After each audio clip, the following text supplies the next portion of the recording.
Hello and welcome back to Outside Views. Today we need to talk about something that has become painfully obvious over the last 5 years. The path that was promised to lead the UK to sovereignty, prosperity and independence has instead led to nowhere. The Brexit dream has turned into an economic and political dead end. But let's go back where it all started, because Brexit was never just about leaving the EU. It was about frustration, about anger, and about distrust in the political system. It was fueled by a sense of abandonment among large parts of the population who felt ignored by those in power. But instead of addressing these issues with serious policies, politicians used Brexit as a tool to harness that frustration for their own gain. And the campaign for Brexit was built on lies. The biggest, most infamous promise, that leaving the EU would free up to £350 million per week for the NHS, was debunked almost immediately after the referendum.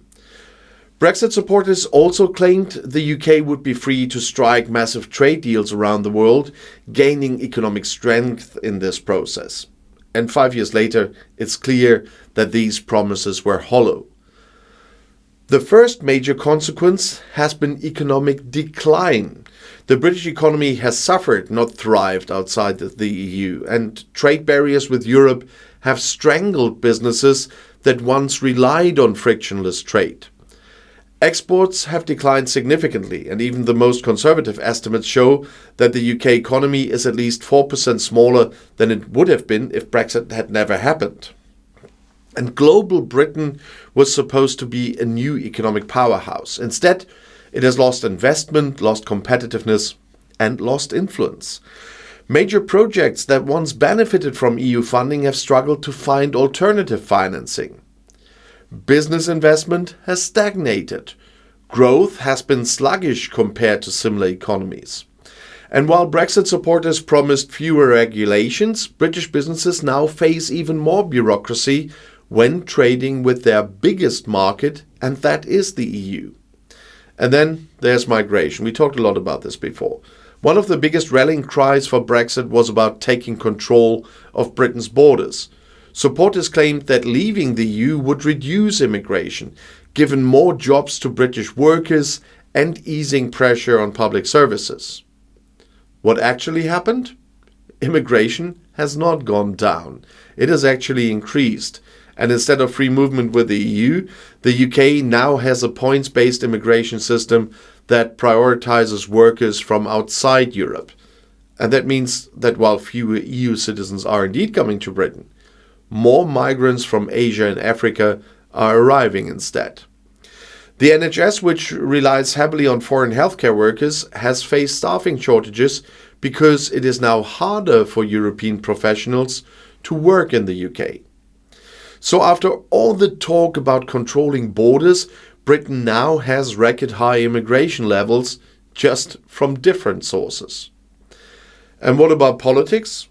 Well, the Brexit vote was supposed to empower the UK. Instead, it has left the country politically paralyzed. The past 5 years have been dominated by internal disputes over what Brexit actually means and how to manage its consequences. Each new government has struggled to balance economic reality with the ideological commitments of Brexit hardliners.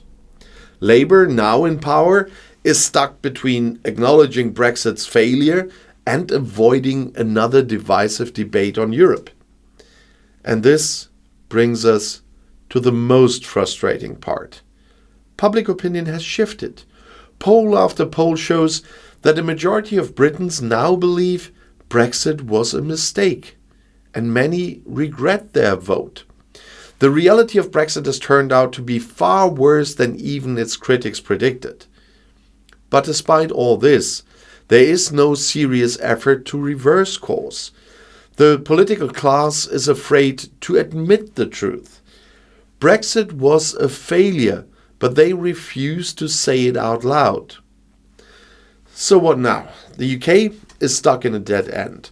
Brexit has made the country poorer, more isolated, and more divided than ever. And yet, the political will to change direction simply does not exist.